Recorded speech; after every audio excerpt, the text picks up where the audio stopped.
My family spoke French at dinner, so I wouldn't understand their insults. She looks like a pig today, my sister giggled. I ate silently. When the waiter came with the $800 bill, I stood up and said in perfect, fluent French, "My family is paying for everyone in the restaurant tonight." Then I walked out as the waiter cheered. I'm Athena Somerville, 29 years old. This is the story of a $15,000 dinner that my family will never forget, and the moment I finally responded in their own language, fluently, perfectly, and devastatingly. If you're watching this, please subscribe and let me know where you're watching from. To understand what happened at Le Bernardin, you need to understand how I became the outsider in my own family.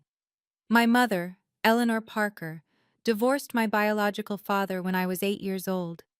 He was a high school history teacher in New Jersey, a good man who loved books more than money, and taught me that knowledge was the only thing no one could ever take from you.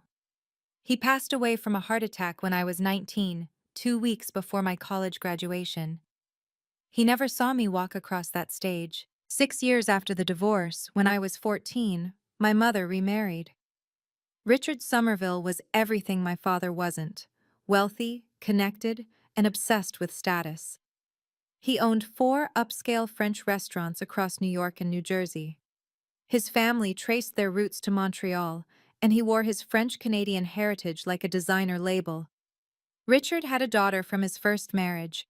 Vivienne was 17 when our parents married, 3 years older than me, and already fluent in French from summers spent with her grandmother in Quebec. She had the Somerville name, the Somerville money, and the Somerville approval. I had none of those things. From the very first dinner, Richard made the hierarchy clear. He spoke to my mother in English, but the moment Vivienne entered the room, they switched to French. Inside jokes, family stories, vacation plans, all conducted in a language I didn't speak. I still remember the first time I asked what they were talking about. Vivienne smiled sweetly. Adult stuff. You wouldn't understand. She was 17. I was 14. But somehow, I was the child who didn't belong. That first night, after everyone went to bed, I heard Richard say something to my mother in French. I caught my name, Athena, and saw my mother's smile falter for just a moment before she laughed along with whatever he'd said. She didn't speak French either, but she never asked him to translate. That was the night I made a decision that would change everything. The French lessons started 2 years later, when I was 16. Not from my family, they never offered. I found a free online course through a community college database and spent every night after homework with headphones plugged in, mimicking pronunciation until my jaw ached. I didn't tell anyone. Not my mother, who had stopped asking about my day. Not my best friend, who wouldn't have understood why it mattered. And certainly not Richard or Vivienne, who would have found some way to turn it into another joke at my expense. By then, the dinner table had become a battlefield I couldn't fight on. Every Sunday, Richard insisted on family dinner, a 3-hour affair where he held court at the head of the table, Vivienne at his right hand, and my mother desperately trying to keep up with conversations she couldn't follow. I sat at the opposite end, eating in silence, invisible. The insults started small. Sa robe est tellement ordinaire. Her dress is so plain. Elle mange comme si elle n'avait jamais vu de nourriture. She eats like she's never seen food before.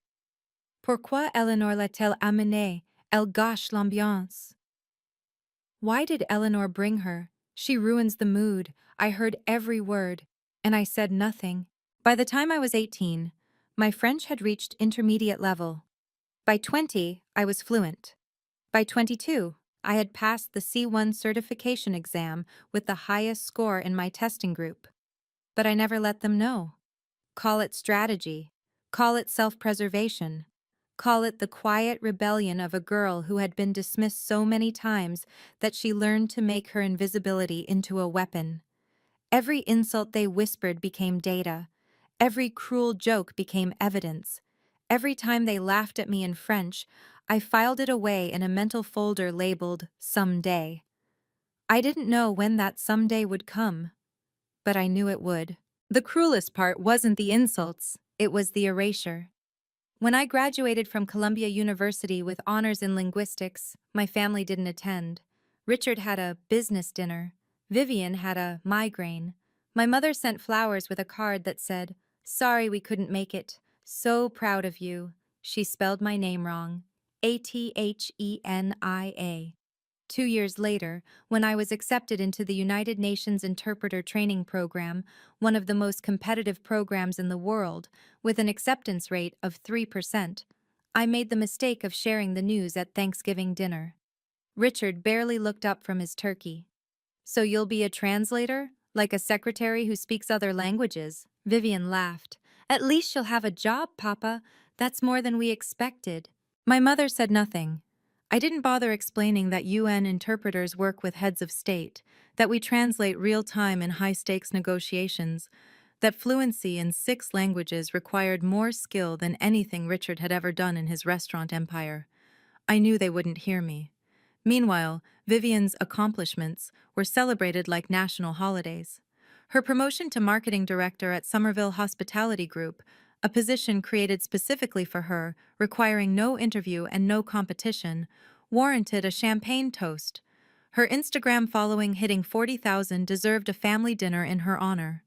She was 32 years old and had never held a job her father didn't give her. I was 29 and had interpreted for 3 presidents, 2 prime ministers, and the Secretary General of the United Nations. But in the Somerville household, I was still Eleanor's daughter, the inconvenient reminder of a life my mother had tried to leave behind. What they didn't know was that my secretary job paid $98,000 a year. What they didn't know was that my French had been called impeccable by the French ambassador himself. What they didn't know was that I was about to get a promotion that would change everything. The night before my grandmother's birthday dinner, I couldn't sleep. I lay in my Brooklyn apartment, a 1-bedroom in Park Slope that I'd saved 3 years to afford, and stared at the ceiling, running through every possible scenario for the next evening. My therapist, Dr. Reeves, had a name for what I was doing. Anticipatory anxiety, she called it. Your nervous system preparing for a threat it's learned to expect. The threat was simple: being invisible, being mocked, being reminded again that I didn't belong in the family my mother had chosen over me. For 15 years, I had absorbed every insult like a sponge. I had smiled through dinners where they laughed at my clothes in French. I had nodded politely when Richard introduced me to business associates as Eleanor's daughter from before, as if I were a piece of furniture from a previous apartment, kept out of obligation rather than affection. And every time I told myself, keep the peace, don't make waves, you're better than this. But here's what no one tells you about keeping the peace. It costs you pieces of yourself. I had turned down a promotion 2 years ago because I was afraid of what Richard would say if I failed. See, she's not a real Somerville. She couldn't handle the pressure. I had stopped dating because Vivian's comments about my weight, "Elle ne trouvera jamais de mari avec ce corps," had burrowed so deep that I couldn't look at myself without hearing them.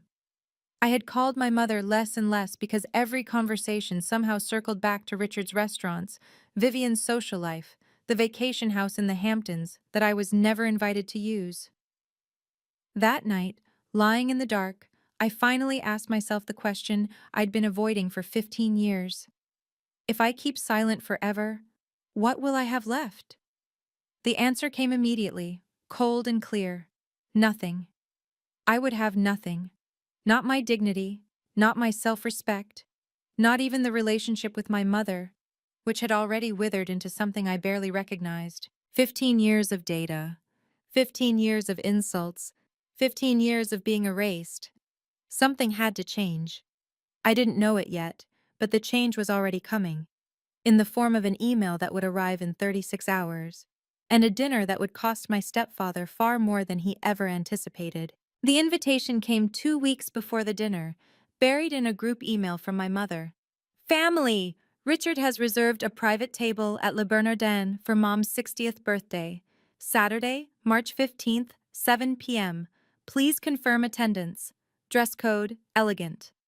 Le Bernardin, 3 Michelin stars, A tasting menu that started at $400 per person, Richard's favorite restaurant, and more importantly, his favorite stage. I knew exactly why he'd chosen it. Le Bernardin wasn't just a restaurant to Richard. It was a temple where he worshipped at the altar of his own success. He'd been photographed there for a local business magazine. He had the maitre d's personal number in his phone. This dinner wasn't about my grandmother's birthday. It was about Richard performing generosity for an audience of 23 family members and whoever else happened to be watching. My finger hovered over the decline button for a long moment. Then my phone buzzed. A text from my mother. "Athena, please come. It would mean so much to Grandma. You know she asks about you." Grandma Dorothy, the only person in my family who had never made me feel invisible. She didn't speak French, never had, never would. But she had a way of looking at me during those awful dinners, her eyes soft with something that might have been understanding. Once, when I was 16 and fighting tears after a particularly vicious round of French insults, she had squeezed my hand under the table and whispered, "You're stronger than all of them, sweetheart. Don't let them see you break." I never forgot that. For Grandma Dorothy, I typed back, "I'll be there." My mother's response was immediate. "Wonderful! Remember to dress nicely. Richard doesn't want anyone embarrassing him." Anyone. She meant me. I didn't reply. Instead, I opened my email app and began composing a message I would never send. A list of every French insult I had cataloged over 15 years, translated into English, with dates and witnesses. It stretched to 4 pages. I stared at it for a long time. Then I saved it to drafts and closed my laptop. I didn't know what I was going to do at that dinner. But I knew one thing with absolute certainty. I was done being invisible. The countdown to March 15th had begun. Le Bernardin glowed like a jewel box against the gray Manhattan evening. I arrived at exactly 7 p.m. on Saturday, March 15th, 2025. Not early enough to seem eager, not late enough to give Richard an excuse to comment. The navy blue cocktail dress I'd chosen was simple, elegant, and deliberately unremarkable. I didn't want to give anyone ammunition.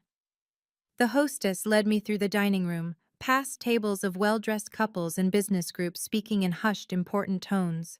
Crystal chandeliers cast warm light over white tablecloths. The air smelled of butter, wine, and money. Our table was impossible to miss. Richard had claimed the head of a long table that seated 24, positioned in the center of the room like a throne. He wore a charcoal suit and a silk tie that probably cost more than my monthly grocery budget. Vivian sat at his right hand in a red Valentino dress, her phone already out, angling for the perfect selfie. 21 other family members filled the remaining seats: aunts, uncles, cousins I barely knew, and my grandmother Dorothy, who looked small and slightly overwhelmed in a lavender cardigan. My mother spotted me first. "Athena, you made it!" Her voice was bright, performative, the voice she used when she wanted Richard to see what a good mother she was. Richard glanced up, his expression flickering from recognition to something cooler. "Athena, glad you could join us." He gestured to an empty chair at the far end of the table, the furthest possible seat from him, my mother, and Vivian. "We've already ordered for the table, the prix menu. I hope that's acceptable." It wasn't a question. "Of course," I said. "Thank you for the invitation." I sat down, arranged my napkin, and waited. The real performance was about to begin. The first insult came before I'd even finished my water. Vivian leaned toward Richard, her voice carrying just enough to reach those of us at her end of the table, but pitched low enough to seem private. She spoke in French, rapid and casual, the way you might discuss the weather. "Papa, regarde sa robe. On dirait qu'elle l'a achetée chez Target." "Dad, look at her dress. It looks like she bought it at Target." Richard chuckled, swirling his wine. "Au moins elle est venue. Eleanor serait furieuse sinon." At least she came. Eleanor would be furious otherwise. My mother, seated between them, smiled vaguely. She couldn't understand French, but she'd learned over 18 years, that the safest response was agreement. Always agreement. I cut a piece of bread, buttered it slowly, and said nothing. Across the table, my cousin Marcus, who didn't speak French either, gave me a sympathetic look. He'd witnessed enough of these dinners to understand the general dynamic, even if he couldn't translate the specifics. Vivienne caught his glance and smirked. Elle ne remarque même pas qu'on parle d'elle, comme un chien sourd. She doesn't even notice we're talking about her. Like a deaf dog. I noticed. I always noticed. But I had learned long ago that reacting only made it worse. Richard fed on reactions, on the power of making someone squirm while pretending innocence. If I confronted them, I would be the sensitive one, the troublemaker, the person who couldn't take a joke. So I chewed my bread, sipped my water, and added 2 more entries to the mental file. Deaf dog. Target dress. The file was getting thick, and the night was just beginning. By the time the main course arrived, the insults had escalated. I had ordered the filet, a beautiful piece of beef that arrived pink and perfect on a white plate. Vivian's eyes tracked from my plate to my face, and something cruel flickered in her expression.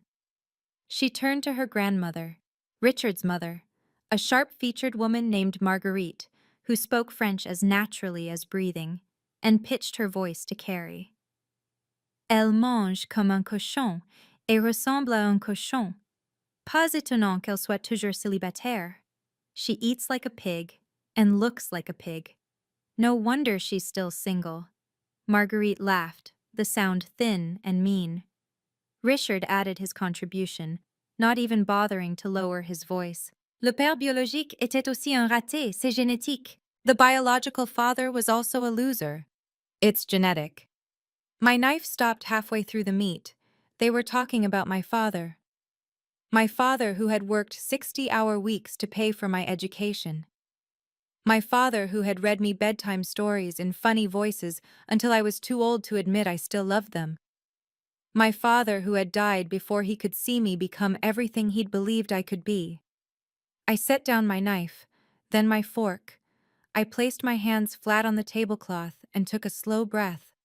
My mother was staring at her plate, her cheeks flushed. She understood enough. She understood Athena and pear and the tone of casual contempt. She knew, and she said nothing. Grandma Dorothy caught my eye from 3 seats away. Her brow was furrowed with concern. She couldn't understand the words, but she could read the room.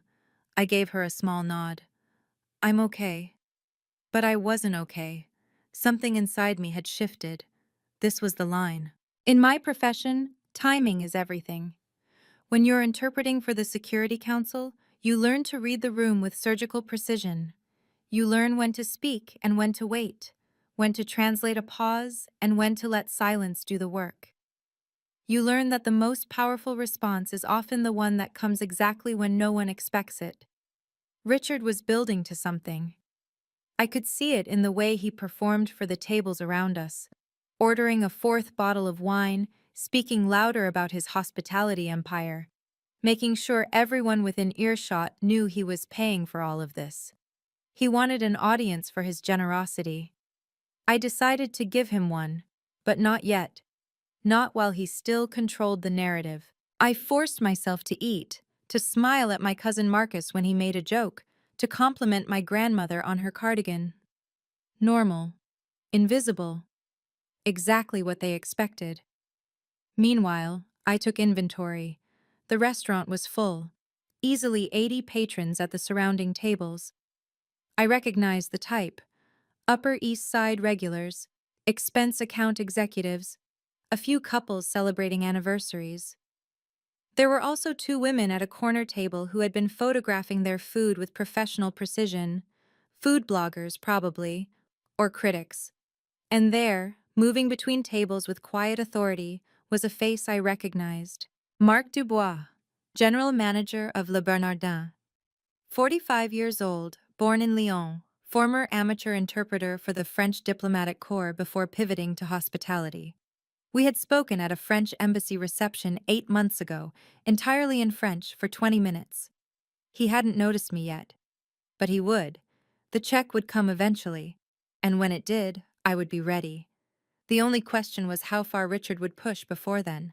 2 days before this dinner, I had received an email that changed everything.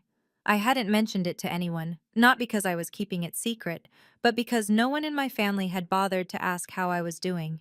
Not in years.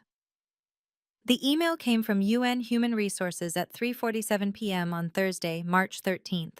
Subject line: Promotion Notification, Lead Interpreter, Security Council. I still remembered reading it 3 times before the words sank in. Dear Ms. Somerville, we are pleased to inform you that effective April 1st, 2025, you will assume the position of lead interpreter for the United Nations Security Council. This role carries an annual salary of $127,000 USD and reflects our recognition of your exceptional linguistic capabilities, particularly your fluency in French, Arabic, Spanish, Mandarin, Russian, and English. Your performance over the past 5 years has been exemplary. The Secretary General's office has specifically noted your precision under pressure and your ability to navigate sensitive diplomatic communications with professionalism and grace. We look forward to your continued service. Regards, Office of Human Resources, United Nations Headquarters. Lead Interpreter, the highest position in my field at the UN. A $29,000 raise. Official recognition that my French, the language my family used to mock me, was considered exceptional by people who actually mattered. I had saved the email to my phone. Not to show anyone, I wasn't planning some dramatic revelation. I saved it the way you might save a photograph of something precious. Proof that it really happened. Proof that I wasn't what they said I was. Now, sitting at the far end of Richard's table, watching him preen for his audience, I felt the weight of that email in my pocket like a talisman. They thought I was worthless. They were about to learn otherwise. I noticed Marc Dubois before he noticed me. He was making his rounds through the dining room, adjusting a wineglass here, murmuring to a waiter there, doing the invisible work of a man who ran a 3-Michelin-star operation. His suit was impeccable, his posture perfect, his attention divided among 50 things at once. Then his gaze swept across our table, and I saw the moment recognition flickered in his eyes. He knew me. I could tell by the subtle pause, the slight tilt of his head. 8 months ago, at a reception for the new French ambassador, we had ended up in the same conversation circle. Someone had introduced me as a UN interpreter, and Marc, discovering I was fluent in French, had abandoned English entirely for the rest of the evening. Votre accent est remarquable, he'd said, genuinely impressed. More Parisian than most Parisians I know. Where did you study? I had told him the truth. Mostly self-taught, with years of practice at the UN.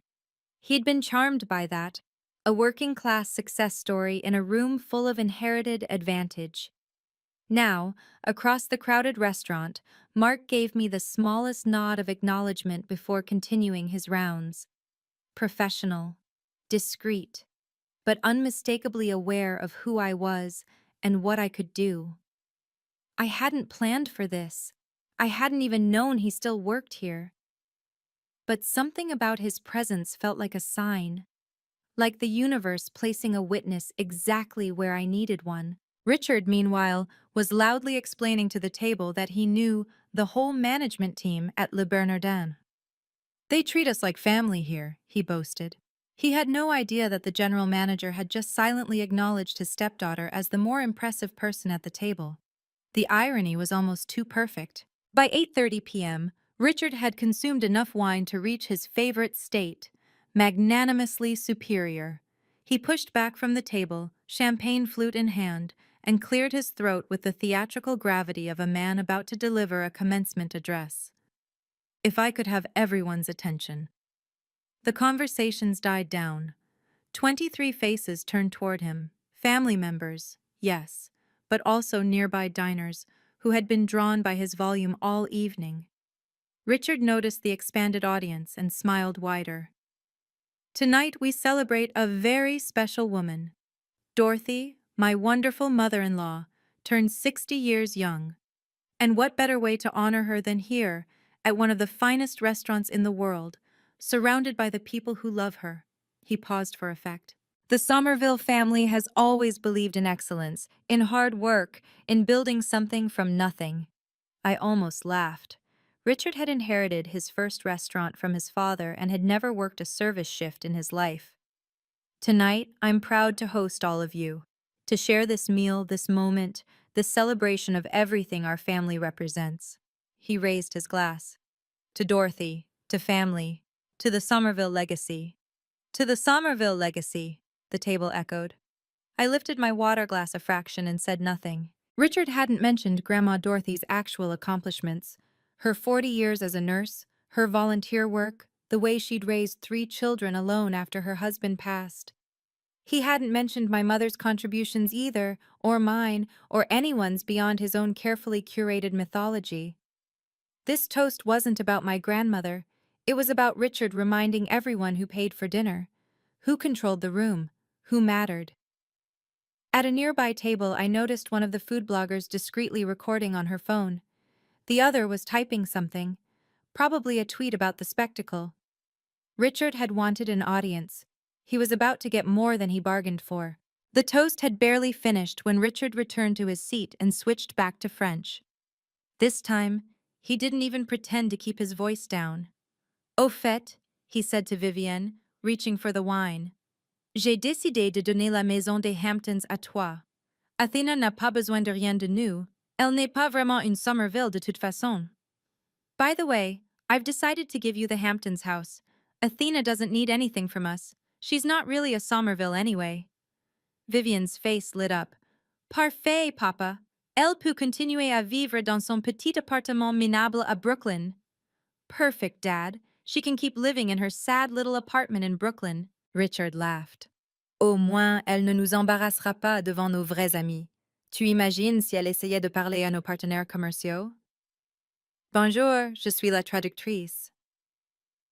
At least she won't embarrass us in front of our real friends. Can you imagine if she tried to speak to our business partners?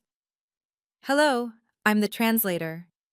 He said the last word in a mocking falsetto, and Vivian nearly choked on her champagne laughing. My mother's face had gone pale. She understood enough, the names, the laughter, the glances in my direction. She knew something cruel was being said, but she stared at her plate, silent, complicit in her cowardice. I looked down the table at Grandma Dorothy. She was watching Richard with an expression I'd never seen before. Not confusion, not sadness, but something harder. Disappointment, maybe, or recognition of exactly what kind of man her daughter had married. Our eyes met. Something passed between us in that moment, an understanding that transcended language. She couldn't help me. She was too old, too tired, too dependent on Eleanor's goodwill. But she was with me. I gave her a small nod. Then I set down my napkin and waited. The check would come soon. And when it did, 15 years of silence would finally end. At 9:47 p.m., Marc Dubois approached our table personally. In a restaurant like Le Bernardin, the general manager doesn't usually deliver checks. That task falls to waiters, captains, maitre d's. But this was Richard's table, a 24-person reservation at the center of the dining room, racking up a bill that would probably make the highlight reel of the week. Mark carried the leather bill folder with the quiet dignity of a man presenting a wine list. Monsieur Somerville, he said smoothly, I trust everything was to your satisfaction this evening? Richard preened. Exceptional as always, Mark. You run a magnificent establishment. You're too kind. Mark set the folder at Richard's elbow. Whenever you're ready, of course. Richard opened the folder with a flourish, then paused. I couldn't see the number from my seat, but I watched his eyebrows lift a fraction before he composed himself. The price of 4 bottles of wine, a private dining arrangement, and 23 prix-fixe menus at $450 each had apparently exceeded even his expectations. But he was Richard Somerville. He didn't flinch at checks in public. Perfect, he said, reaching for his wallet. That's when I stood up. Every head at the table turned toward me. Richard's hand froze halfway to his pocket. Vivian's smirk faltered into confusion. Qu'est-ce qu'elle fait? She whispered to Richard. What's she doing? I smoothed my dress. I took a breath.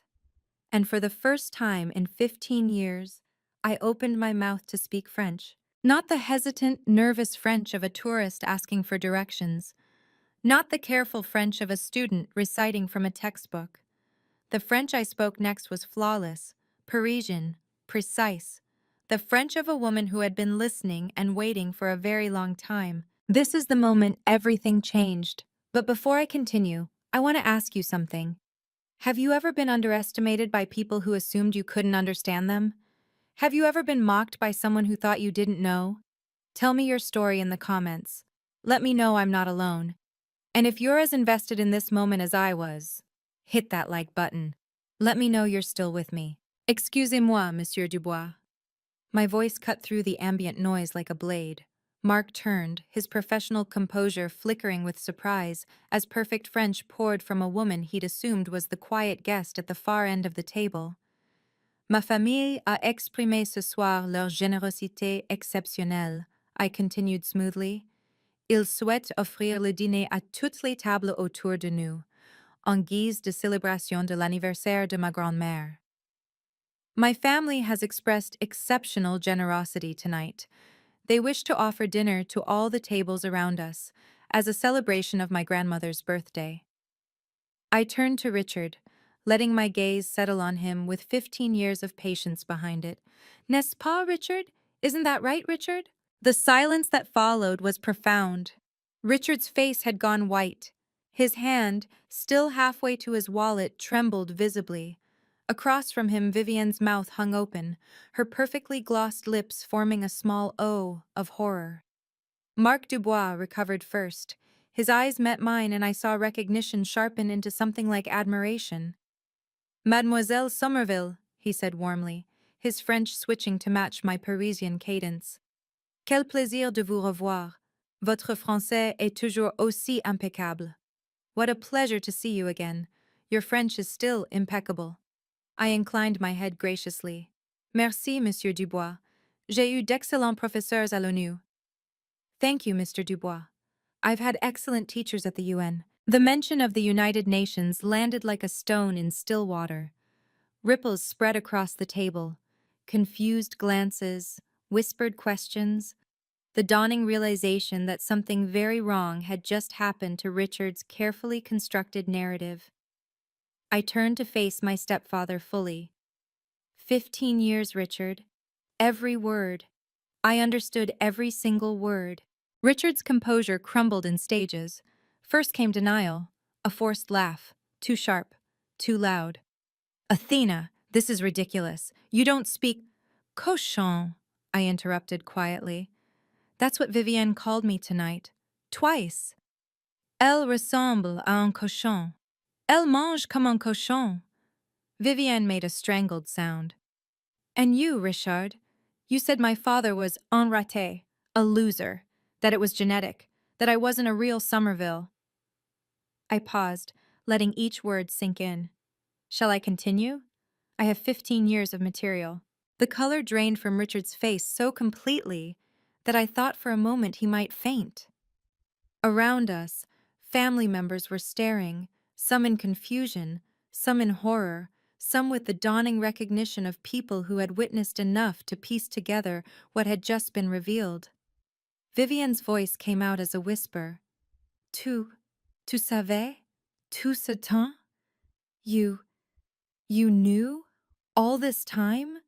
I answered in English, loud enough for everyone, including the nearby tables, including the food bloggers with their phones, to hear. Every time you called me fat, every time you mocked my clothes, every time you laughed about my father, my apartment, my career.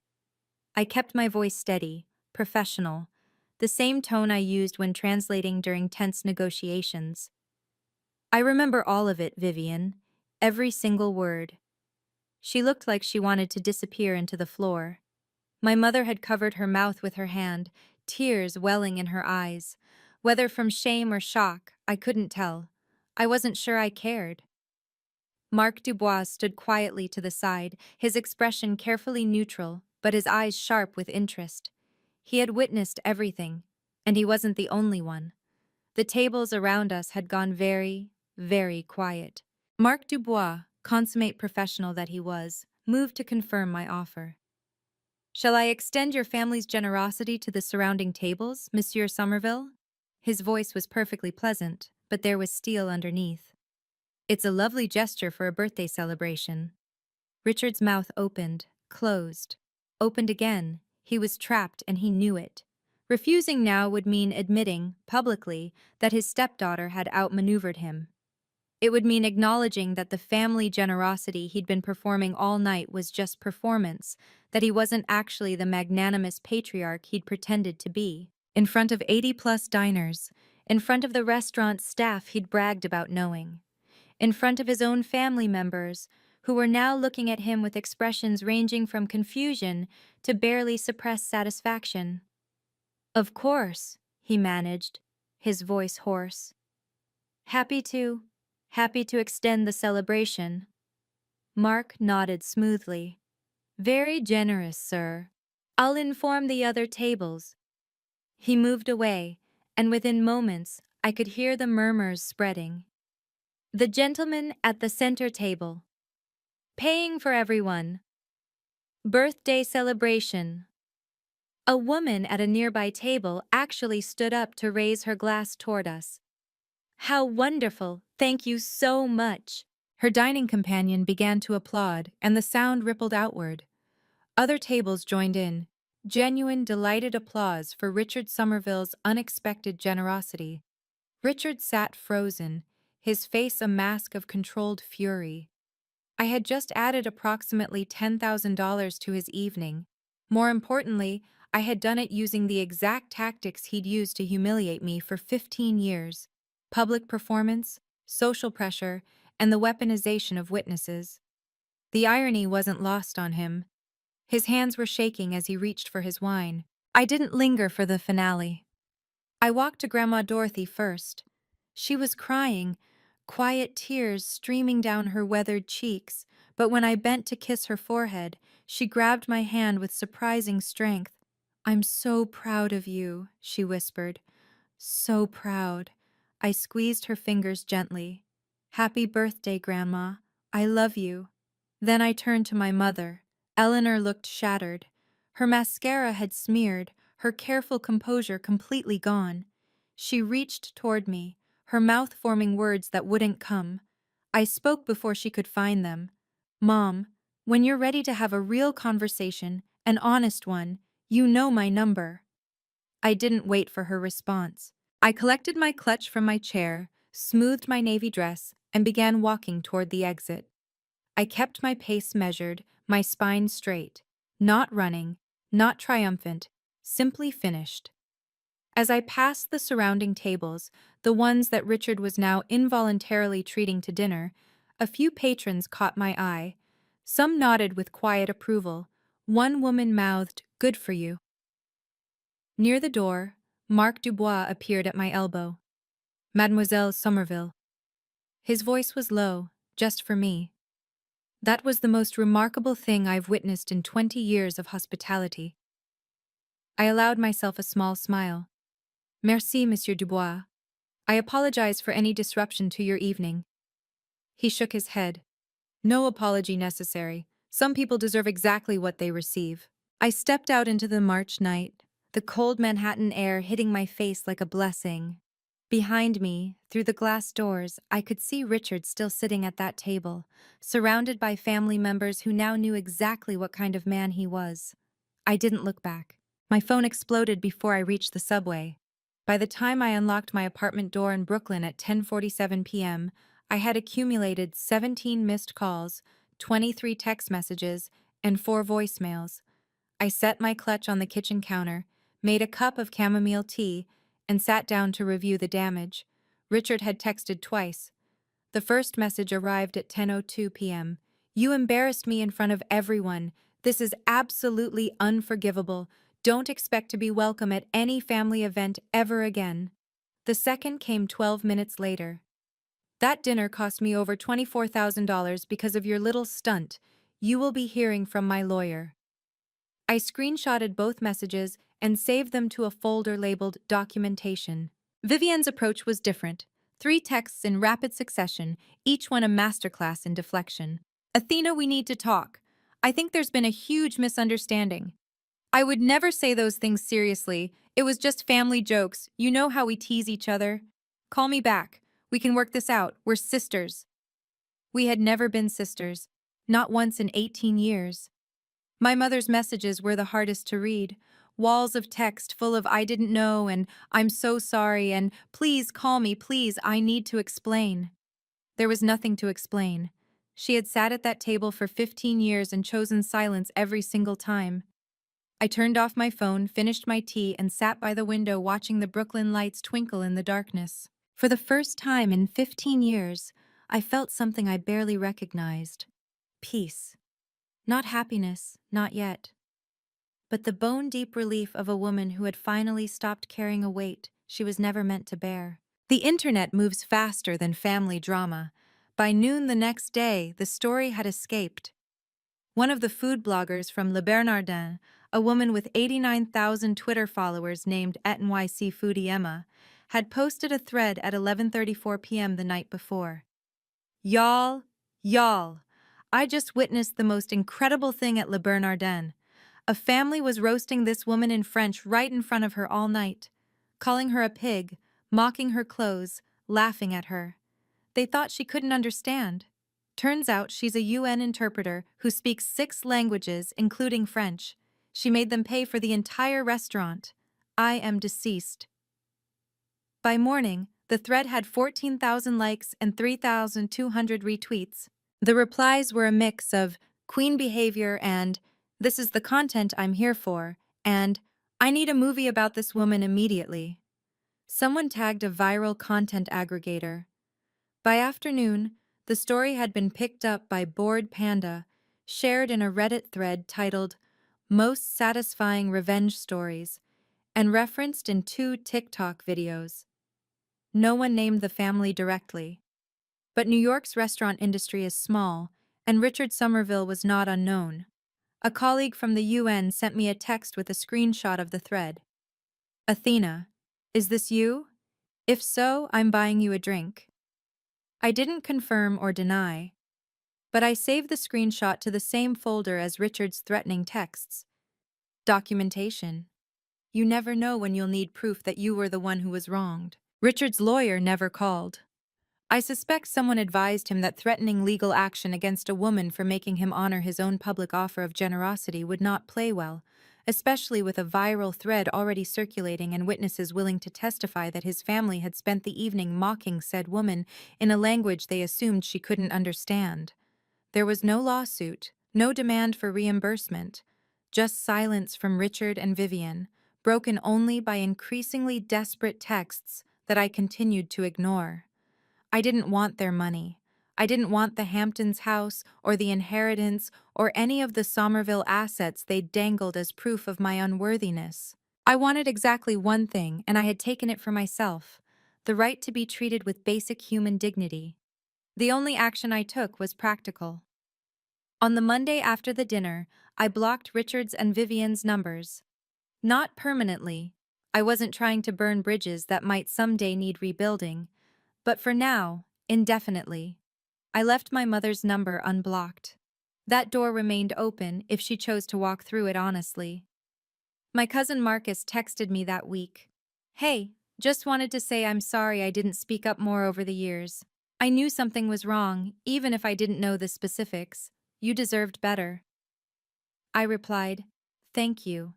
That means more than you know. Small kindnesses, small acknowledgments.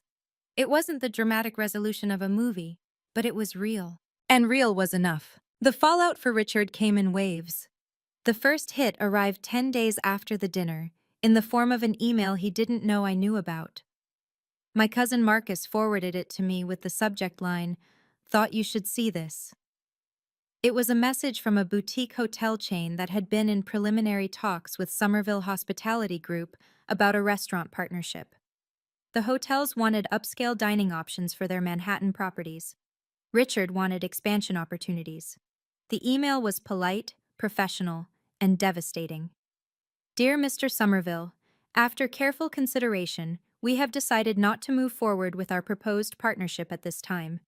Recent concerns about brand alignment have led us to pursue other opportunities. We wish you continued success in your endeavors.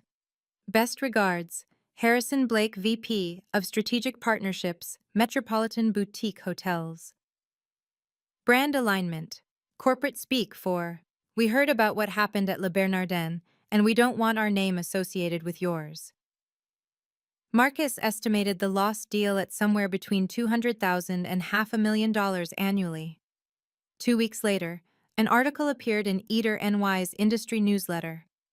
Somerville Hospitality Group quietly delays expansion plans. The piece didn't mention the dinner. It didn't have to. In the insular world of New York fine dining, rumors traveled faster than reviews. I didn't celebrate these developments.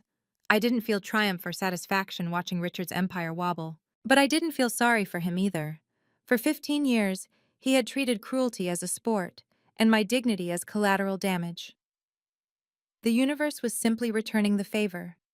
Not through anything I did, but through the natural consequences of his own behavior finally becoming visible. Some lessons can only be learned the hard way. Vivienne's fall was quieter, but no less real. Her Instagram, once a carefully curated shrine to the Somerville lifestyle, went silent for 3 weeks after the dinner. When she finally posted again, it was a generic sunset photo with no caption. The comments were split between supportive followers who didn't know what had happened and pointed questions from those who did. Heard you had quite the dinner party recently. Isn't this the girl who got exposed for bullying her stepsister? Karma is real, LOL.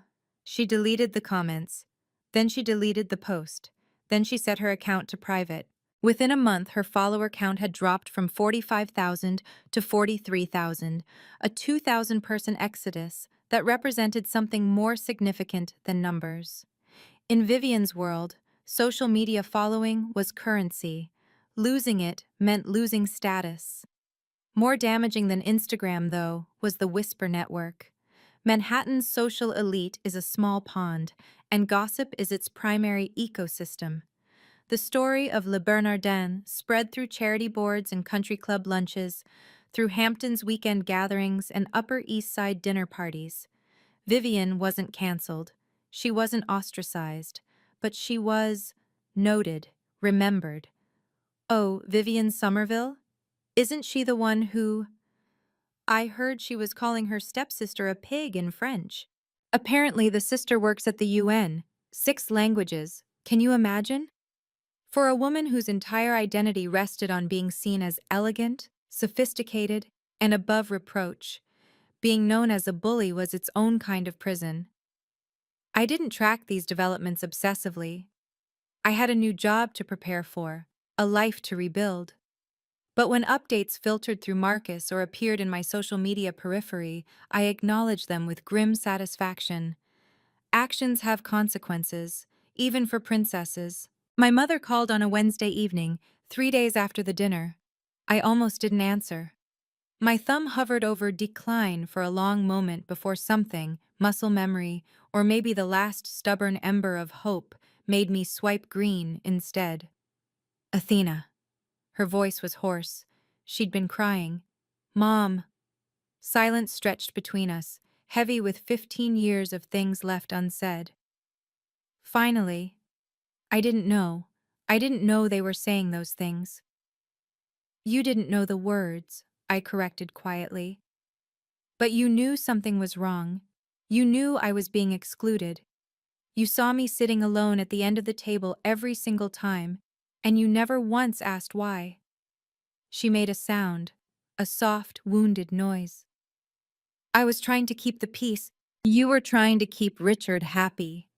I cut her off, not with anger, but with the clean precision of a truth too long delayed. And I understand why. I do. He gave you security, status, a life you couldn't have built alone. But the price of that life was me, Mom. You paid for your comfort with my dignity. That's not... It is. And I need you to sit with that before we can move forward. More silence. I could hear her breathing, ragged with suppressed sobs. "What do you want me to do?" she finally asked. "Tell me what to do." "I want you to be honest. With yourself. With me. I want you to stop pretending you didn't see what was happening. And I want you to choose, not between Richard and me, but between the truth and the comfortable lie. I don't know if I can." "Then call me when you figure it out." I hung up before she could respond. It was the hardest thing I'd ever done. On April 1st, 2025, I walked into the United Nations Security Council chamber as lead interpreter for the first time. The room was smaller than most people imagine. A curved table, blue velvet chairs, the famous horseshoe arrangement that had witnessed some of the most consequential discussions in human history. The interpreter's booth overlooked everything, a glass-walled sanctuary where words were transformed and meaning preserved. My first session involved a tense debate between the French and Russian delegations regarding sanctions policy. For 90 minutes, I translated in real time, French to English, English to French, while diplomats argued, negotiated, and occasionally insulted each other in language carefully chosen to be deniable. I caught every nuance, every subtext, every barbed compliment and veiled threat. Afterward, the French ambassador himself stopped by the booth. "Mademoiselle Somerville," he said warmly, "your predecessor spoke highly of you. Now I understand why. Your grasp of our language is exceptional." "Merci, Monsieur l'Ambassadeur," I replied. "C'est un honneur de servir." "It's an honor to serve."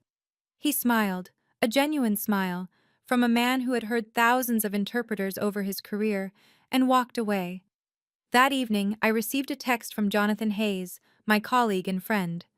"Heard you crushed it today. Congratulations, Led. You've earned this."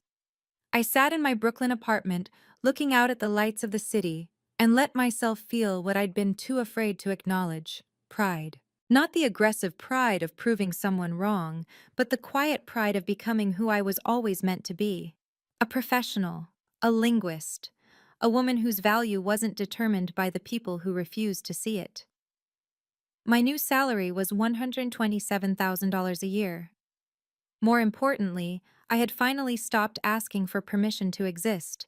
You see, sometimes silence isn't weakness. It's waiting for the right moment.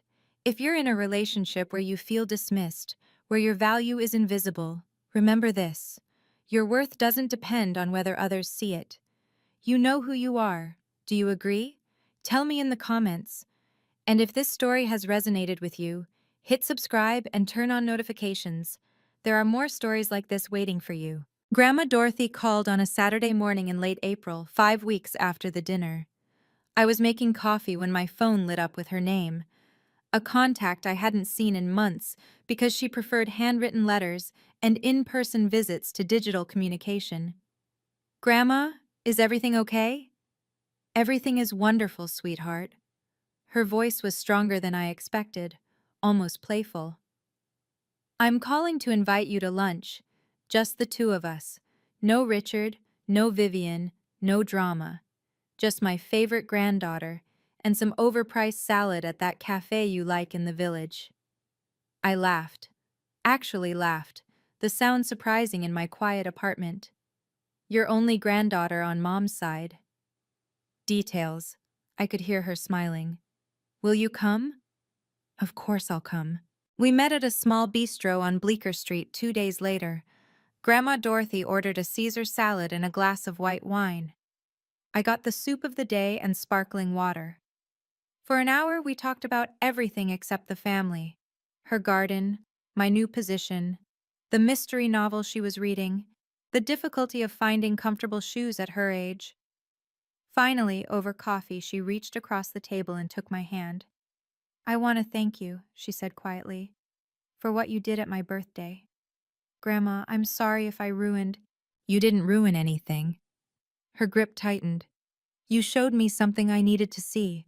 Something I'd suspected for years but couldn't prove." She paused. "I'm not a stupid woman, Athena. I knew Richard was unkind. I just didn't know how unkind until you showed everyone, what they'd been hiding behind their precious French. I didn't plan it." "I know. That's what made it honest. She smiled, eyes bright with unshed tears. I'm so proud of you. 6 weeks after Le Bernardin, my mother asked to meet for coffee. I chose a neutral location, a busy Starbucks in Midtown, public enough that neither of us could fall apart, anonymous enough that it wouldn't matter if we did. She was already there when I arrived, sitting at a corner table with both hands wrapped around a cup she hadn't touched. She looked older than I remembered, thinner, more fragile, the careful polish she'd cultivated over 18 years of Somerville life worn away. Thank you for coming, she said as I sat down. You said you wanted to talk honestly. I'm here. She nodded, took a breath, and began. What followed wasn't the conversation I expected. There was no defense of Richard, no minimization of what had happened. Instead, there was confession. How she'd known, on some level, that I was being mistreated. How she'd convinced herself it was just teasing, just sibling rivalry, just language barrier. How she'd chosen peace over truth because the alternative, confronting Richard, risking the marriage, losing the security she'd fought so hard to build, terrified her more than watching me suffer. I chose wrong, she said finally. I know that now. I chose him over you, and I can never undo that. No, I agreed. You can't. Her face crumpled, but I pressed forward. I'm not asking you to leave Richard, Mom. That's your choice, your life. But if you want a relationship with me, a real one, there are conditions. I laid them out clearly. No more family dinners where I was mocked. No more playing messenger between Richard and me. No more pretending the last 15 years didn't happen. She agreed to everything. Whether she would follow through remained to be seen. But for the first time, I had hope. Cautious, conditional hope. It was a start. 3 months after the dinner, my life looked different. Not dramatic makeover different, not revenge fantasy complete different. Just healthier. I saw Grandma Dorothy every other Sunday. We had developed a ritual. Brunch at the village bistro, followed by a walk through Washington Square Park if the weather cooperated. She told me stories about my grandfather, about my mother as a child, about the woman she'd been before life taught her to compromise. I talked to my mother once a week. Brief calls, carefully navigated. She was trying. I could hear it in the way she asked about my work, the way she avoided mentioning Richard unless I brought him up first. We weren't healed, but we were healing. I heard nothing from Richard or Vivian. Their numbers remained blocked, their existence filed under "not my responsibility." At work, I was thriving. The Security Council position challenged me in ways I hadn't expected, and I rose to meet each one. In September, I was invited to join a diplomatic delegation to Geneva, a recognition of my skills that would have been unthinkable 5 years ago. I had built a life, not because they let me, in spite of them. If you've stayed with me this long, I want to leave you with something. Not advice exactly, more like permission. For 15 years, I believed that keeping the peace meant keeping silent, that enduring insults was the price of belonging, that speaking up would make me the problem instead of the person with the problem. I was wrong. You don't owe your silence to people who use it against you. You don't owe your forgiveness to people who haven't earned it. And you don't owe your presence to tables where you're only welcome as a target. Setting boundaries isn't cruel, it's survival. I didn't destroy my family at that dinner. They had been destroying themselves for years with their casual cruelty. I simply held up a mirror. The reflection wasn't my fault. There's a French phrase I think about often. La vengeance est un plat qui se mange froid. Revenge is a dish best served cold. But I don't call what happened at Le Bernardin revenge. I call it honesty. And honesty, unlike revenge, doesn't leave you empty afterward. It sets you free. Thank you for staying with me until the end. If this story meant something to you, if it reminded you that your voice matters, that your dignity is worth protecting, hit that like button and share it with someone who needs to hear this. Subscribe if you want more stories about strength, boundaries, and the quiet power of knowing your own worth. Check the description for more stories like this one. Until next time.